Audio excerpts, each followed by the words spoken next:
Hey everybody, welcome to another episode of the Nerd Herders. I'm Nick. I'm Rich. And we are from the Over a Beer channel, and it is week, 17? Wow, they said we'd never make it this far. They said specifically 17. Somebody said that. They'll make it to 16, but they won't make it to 17. So we proved them wrong. So we had our quinceañera, we had our Sweet 16, and it's all downhill from here. What can we do now? Well, we're going to be 18 soon. Oh, then we're going to be 21. Oh. So we can play the lotto. We should drink on that episode. We should. Wait, we drink every episode. Oh! Because we're from the Over a Beer channel. What are we drinking this week? We are drinking Big Leaf Maple Autumn Red. It's from Anchor Brewing. It's very odd. We haven't started drinking these yet, and the foam has been rising over the top of this. It's been a race against time. Yeah, to start this episode. A Roland Emmerich movie in a bottle, or... I'm a little worried to drink this now. I'm kind of scared. It's kind of weird. Let's give it a shot, though. Cheers. Cheers. 17.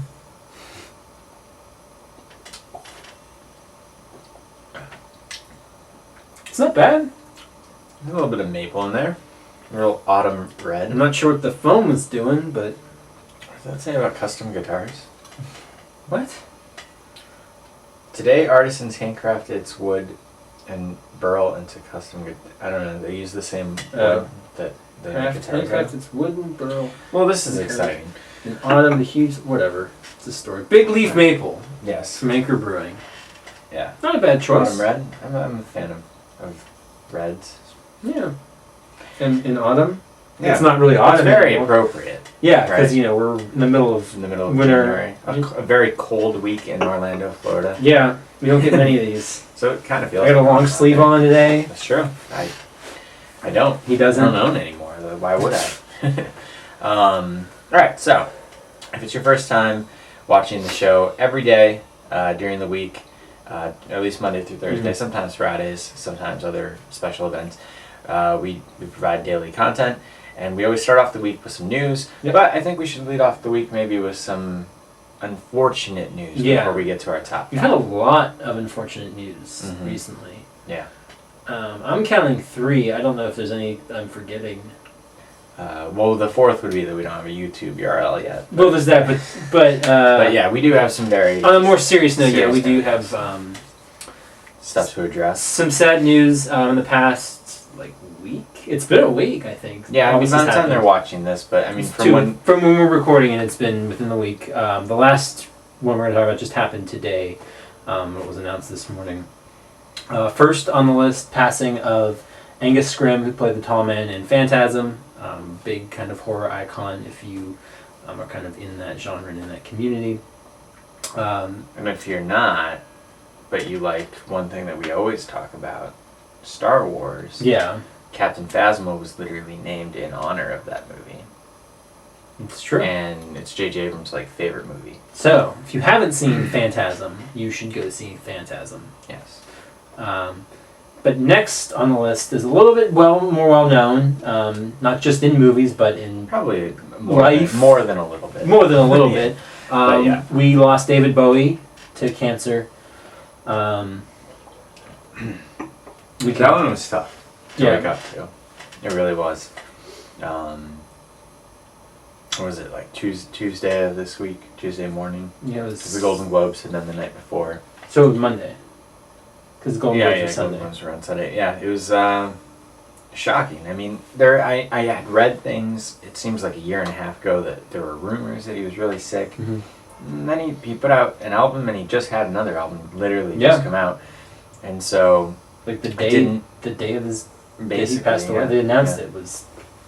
Yeah. And so... Shocking. I mean, this guy was a true icon. And I feel like he's been an icon our entire life. He's been an icon since 70s, 60s, whatever. Long before either of us. Long before us, but definitely, I remember the first time that I really felt like I needed to understand and appreciate his music was when I saw Almost Famous for the first time. There's the part where they see it's him, but you don't see him from the front. It's like, and I was like, wow, who's that guy? Because they treat him like an idol in that movie. But I remember as a kid, he was Labyrinth. That's what he was to me. Labyrinth, and then I discovered his music, and then I discovered a lot of his other movies, becoming more into that side of things, and just really appreciating his performances. And he always gave a great performance. Yeah. It's amazing that this guy who was such an icon of music also was such a great actor. And I wish he had done more. He always was up to have fun with stuff that he did. Like, I know Conan's been playing some of their old interviews and stuff with him, and I saw, like, do you remember the show Extras? Did you ever watch that? Yeah. Like, the episode he's on, people were showing that clip and stuff, and he's, I mean, he could have fun and stuff, not just... And, I mean, he's obviously going to leave an impact forever. His music, his films, everything he touched, the music that he inspired will continue, and that'll only grow and grow. And of course his son, Duncan Jones, is director of Warcraft this year. I mean, he's not going anywhere. No. So hopefully. I mean, that's another inspiration, obviously, from David Bowie. But it was really sad. It was really, really sad. And I haven't listened to any of Black Star yet. His last I started album. listening to it today. It's good. It's good. Yeah, I've heard really good things, and it was basically, it's come out, and even his producer came out and was like, yeah, this was like his farewell, his goodbye to his fans. And there was a thing going around from James Gunn, who did Guardians of the Galaxy, and he was talking about how much of an inspiration he was to him, and they were in talks of getting him to cameo in the next one. And potentially use one of his songs. Well, they used one in the first. There's supposed to be another one, right? Yeah. So, that was really sad. And then today, we got another just complete. This one's totally shock. Like, I remember you were sitting. I came into work. You were sitting down, and you're like, "Did you hear the news?" And I could tell. Like, I kind of jokingly like, "Who died now?" Because I could tell. Like, it wasn't. It always happens that way, It really, like, there's that whole thing, like, everybody says it always happens in threes, but it really does. Yeah. Always happen in threes, and, like, I'm still getting, I was listening to David Bowie literally on my walk from my car to work, and I'm thinking about it, and then, sure enough, sure was, I thought, I said that, but I thought you were going to tell me something about, like, a Star Wars, like, episode 8 or something, and you're like... Alan Rickman passed away today, or we got the news today that he passed away at 69 from, again, cancer. So it's the time, everyone, fuck cancer. Yes, fuck cancer. Stolen 2 icons in the last 3 days, 4 days. Yeah, and Rickman was definitely an icon. It's funny. Again, just like my first exposure to Alan Rickman was not as Hans Gruber, was not as Snape.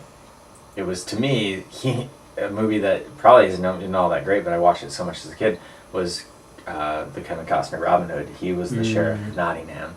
He was the guy who said that he was going to cut out the guy's heart with a wooden spoon, and that terror was like, oh my god, like I remember thinking that as a kid, like, what? You could do that? That would be so painful. And then I saw Die Hard, and then he was Snape, obviously, and I was so into Harry Potter. Still am, but as a growing up, and he was,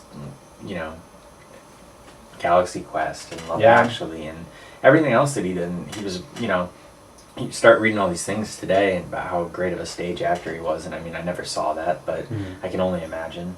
No, we never will. Yeah, and it's so insane that Die Hard was his first major film. It was basically his first film role, and he fucking commands that movie. It's still probably, most people consider not the most iconic villain in movie history. That's like Darth Vader, but the most iconic performance. Yeah. Still to this day, constantly referenced in 30 years later, it has not been topped. It's insane. It's crazy. I mean, and he's not just that one role though. He's done great work his entire career. Even in Dogma, like he's fantastic. We haven't seen it yet. I haven't seen Dogma, but fantastic in that movie. Sweeney Todd, he was great in that. Great in everything he touched, and that one. I don't know. I feel like he's another guy that I would have loved to see what else he would have done.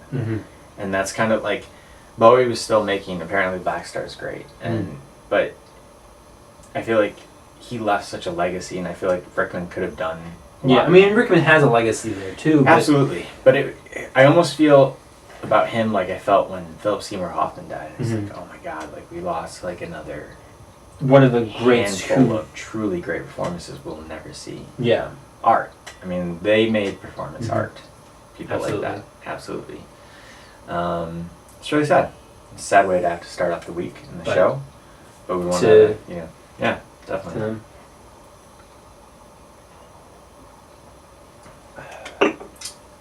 So, there we go. There we go.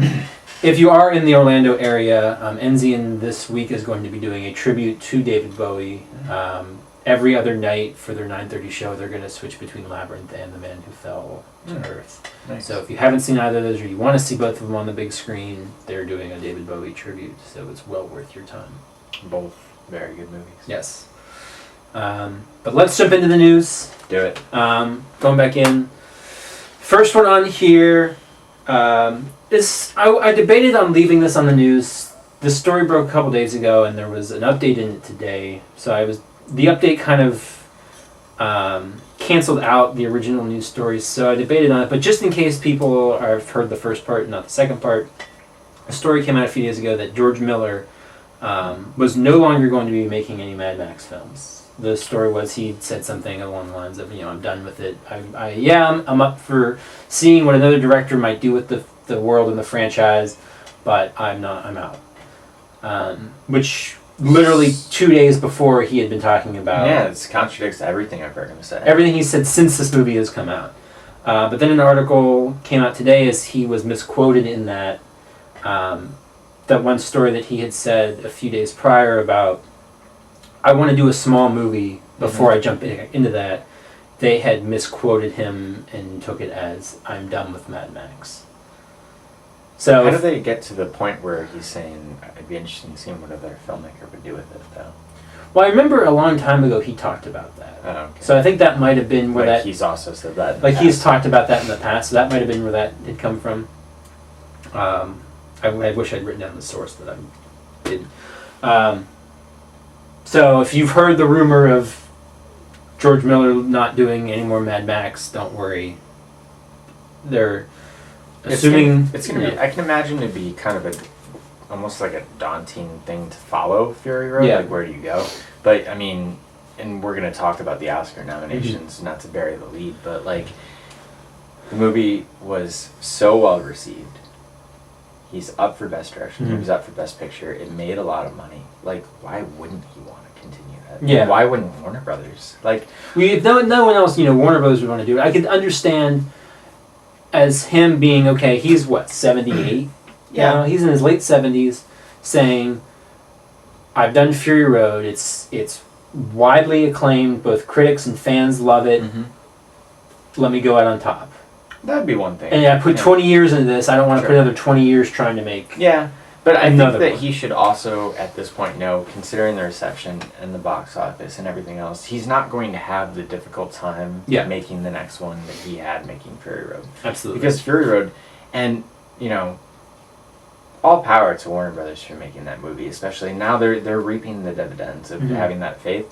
But it still seems insane to me that they gave him the money to make that movie. There's no reason that for is that a movie to that happen. should not exist. No. There is no reason for that movie to exist. And it does, but he will not have the difficult time making the next. No. It might be a hard shoot, but it's not going. He's going to have full. He's not going to support spend and 20 everyone. years trying to get money and trying to get funding in studios and this and that. But now he also has expectation. That's true. That wasn't there before. So That's fair. Before I continue this, the Golden Globes did happen. Oscar announcements did happen. I'm not forgetting them from this list. We are going to talk about that later in a later segment this week.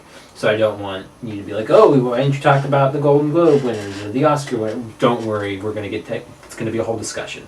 So next thing on here, Amazon Prime has a new perk to it.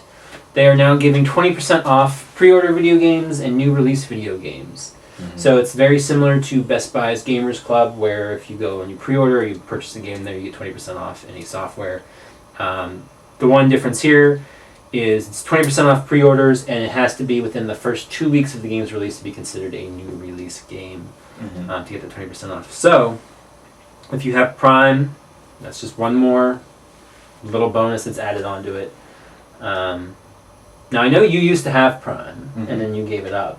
Does this entice you anymore to get Prime again, or? Yeah, I mean, absolutely. I've already been very interested in getting Prime back because of some of my friends' reception and also just the basic critical reception to Man in High Castle. I'm very interested in watching that show, and it's been renewed. And I know they have some other stuff coming down the line where it seems like maybe that'll be more worth it, on top of the shipping and everything. Yeah. But this definitely is like another incentive that is, I mean, it's definitely appealing. I've also wanted to join the Best Buy Gamers Club for a while. But I mean, with Prime streaming, see, the thing was, I never used that service when I had Prime. I had Prime for like 4 years, and I used Prime streaming one time, or one weekend to watch how they do the pilot season thing. Okay, yeah. And I watched like when they had the Zombieland show and a couple other shows that debuted then, and I thought they were all pretty much garbage, and I was like, I'm just gonna stick to Netflix and Hulu. But now they have some good quality stuff on there, and that seems to be continuing. So it's very appealing. I mean, if you're a gamer and you don't have the Best Buy, I mean, you have the Best Buy. I have the Best Buy one. I like now that this option is there on Amazon, because it was always, with pre-orders for things like collector's editions, Amiibo, things like that, I can't get, if it's up at Amazon first, would pre-order it usually there, but now it's nice to know I can still get my 20% off of that pre-order there. But the nice thing about the Gamers Club at Best Buy is it doesn't matter when the game is released. I could walk in and buy any game that they have in store. It's weird that Amazon made that stipulation. Like, what's it to them? If an older game. I don't... And so you buy like 5 games, you get a free game, essentially. Plus, at Best Buy, I'm still getting rewards credits, and I think you get double rewards credits on games, so it helps build like your stuff faster. So if Amazon were to start doing some kind of credit system, then I might be more inclined to. And I'm not going to get rid of Prime, or I guess I have it. And so this is just a nice extra perk for me to have. But for now, I'll probably still get most of my stuff. There are, like we talked about, like the credit card that I have when I shop on Amazon, I get points, and there is an Amazon credit card where you get like double points for shopping on there, and then you just turn those into gift cards or whatever the heck you want, free items, etc. But it's another good thing for them. Yeah. If they made the Kindle Unlimited thing that they have, Kindle Unlimited service, part of Prime, then I would definitely be interested. Okay. Yeah. So next item on the list here, because it wouldn't be an episode of Nerd Herders of course, without some Star Wars. 17 straight weeks. Yep. I've actually got two different Star Wars pieces of news. We'll just group them into one Star Wars. Sure. First one, there's a petition going around right now. I don't know if you've heard about this. To bring George Lucas back to direct Episode 9. And so far the only comment about, which actually kind of worries me about Episode 9, Colin Trevorrow, who's slated to direct Episode 9, thinks the idea is funny. Oh, people are trying to do this. But he also said in that same interview or whatever the case was that he wants to try to channel the creativity and innovation or whatever of George Lucas for Episode 9. I think Disney has made it almost, Disney/Lucasfilm has made it a point to go out of their way to praise Lucas, to make it seem civil, especially along because of course his comments, and they should, because he did invent all of this. This would not be without him. But I don't even know what that means. Like when he says that petition. I don't know if you ever go to the post office, but every time I go to the post office, there's somebody out front that wants you to sign up for something. And I always make it a point to go as far out of my way to get in as I can from those people. If I knew that they had the petition to get George Lucas to direct Episode 9, I wouldn't get out of the car. I would not, that's insane. But I want to know who's signing. That's what I'm saying. Who wants that? Who saw the prequels and then, not even that, who saw Force Awakens, who saw the prequels and went, keep George Lucas on this? I figured I have pretty so much collectively. respect for that guy. Yeah. I love George Lucas. I love the world that he created. I'm a huge American Graffiti fan. I love the other things that he produced, Indiana Jones, etc. And when I saw him at Star Wars Celebration a couple years ago, and the standing ovation, and even like coming off of like, God, the prequels are so underwhelming and blah blah blah, and he killed Star Wars just before Force Awakens was even announced. Yeah. I still couldn't help but just be taken up in the moment of Because seeing he's him. still. But no. Yes. I would never. No. Whether no matter what you think about the prequels, he is still a figure, somebody that has done a lot of great work that you don't want to forget just because of the prequels. Yes. But this, no. It won't happen. No. But it is. But it worries me I don't know what part of George Lucas Trevorrow really wants to channel, and that worries me. I have faith in it because Rian Johnson's still writing it. Mm-hmm. But yeah, I don't know. We'll see. Yeah. Sarah, take a drink. The other part of Star Wars news that we have, kind of a rumor. If you want to know nothing about Rogue One, stop listening now. Mm-hmm. We'll do the Air Square again, the little box. And I'll so when potential spoilers are over, we'll do it again. So there's a rumor going around. There was a for Rogue One. There was a mold recreated of Darth Vader's helmet, and there's talk of having James Earl Jones back to record lines for the film, which makes a lot of sense. Makes sense. Which I've talked to other people before, and I don't know if you and I have talked about it specifically. That if you're going to have a movie that takes place about the Death Star during the right before the events of A New Hope, when Darth Vader is around, it makes chasing down the ship that has the plans. Yes, it makes a lot of sense to have Darth Vader back in it. Absolutely, which I'm really excited about. I hope that he is not the main villain. Mm-hmm. I hope that there's something new, and then they don't know that he's going to be there and he's part of it or something. But he has to be in it. Yeah, yeah, definitely.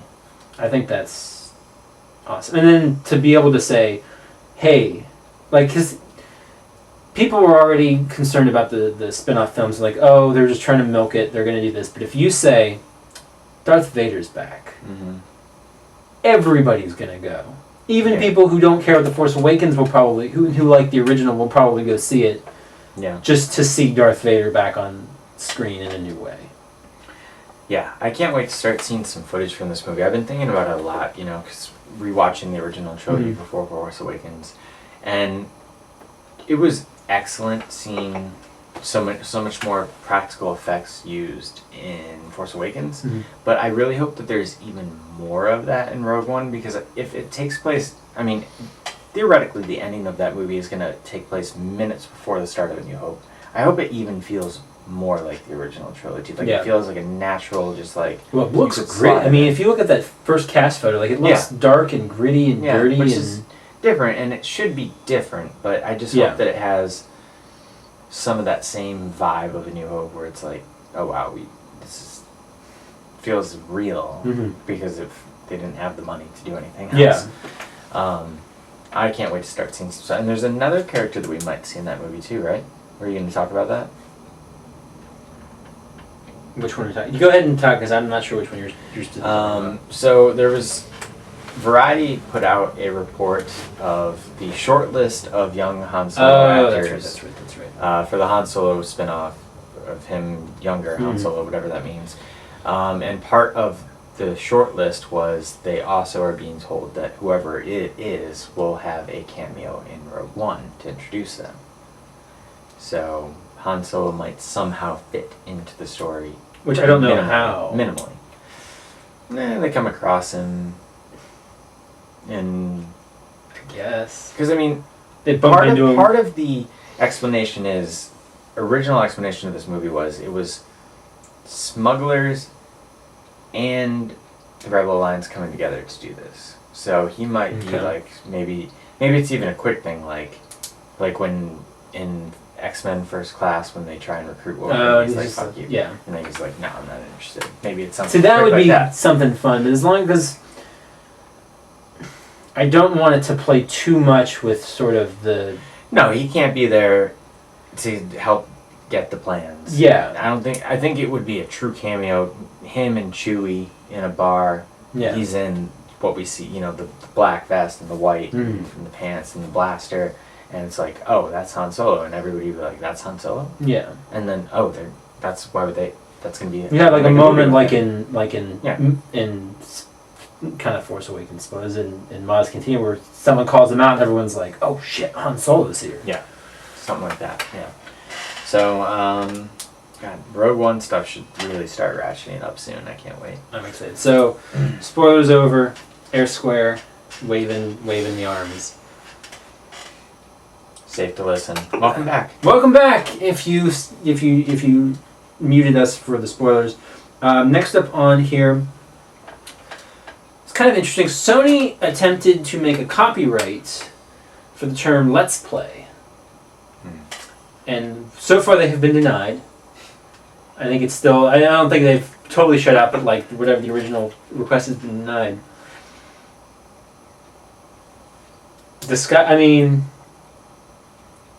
It's weird to me after they have done so much to win back gamers and the gamer and to have so much goodwill and good faith with its consumer base to try and copyright a term that so much of the gaming community and YouTubers and even I've put up a Let's Play for the channel before to try to copyright that and either force people to change it or try to make money off of it or whatever the case ends up being. Like I could see them trying to integrate that into whatever they do next or whatever happens as part of their services, but to try to copyright a term that has been so widely used and grown popular is really bizarre. I really don't even... That seems absurd, like Trump copywriting "you're fired" or... Yeah. That doesn't even make sense, or just... It is weird. It just seems like you're only alienating the people who support you. Yeah, especially when like that. When they have done such a good job this console generation of like trying to win people back. Yeah, it's a weird move. It's like here's all these presents and goodies. Oh no, we're great. Just a little smack. Yeah. We're back. We're not gonna do it again. We love you, baby. We're not gonna do it again. You slap them. Yeah, especially if they try again, because it was dismissed or denied or... Yeah, that was odd. Yeah. So, more on that as it develops. I'm sure it'll come up again. And if it has any repercussions with its consumers. Last piece of news, the final piece. Black Panther has a director. They have gotten the director of Creed, Ryan Coogler, to direct Black Panther. Now, I saw this, and I also saw that might mean he's not returning for Creed 2, which is slated for 2017. So you have not seen Creed yet? I haven't seen Creed yet. I have heard nothing but great things about Creed, though. Creed is expertly filmed, and I think so was his first movie, Fruitvale Station. I think he's a great hire for Black Panther. Obviously, Marvel wanted to find an African-American filmmaker to do the movie, and it's great to see him be the one that they chose. I think he's going to do an awesome job. I don't know how to feel about Creed 2 in general. Okay. I don't know if you've read any of what the story might entail. I have stayed away everything, because I didn't want anything spoiled for Creed for me, so I've kind of stayed away from anything about Creed or Creed 2. Okay, well, what I'll say then is, Stallone has talked about what they've talked about it being and what Ryan Coogler's idea for it is, and I'm not thrilled with it. Okay. Maybe once you see it, we can have more of a conversation. So, maybe with him not being able to do it, I think that would be unfortunate if he's not able to find a way to do both, and I hope that I don't want...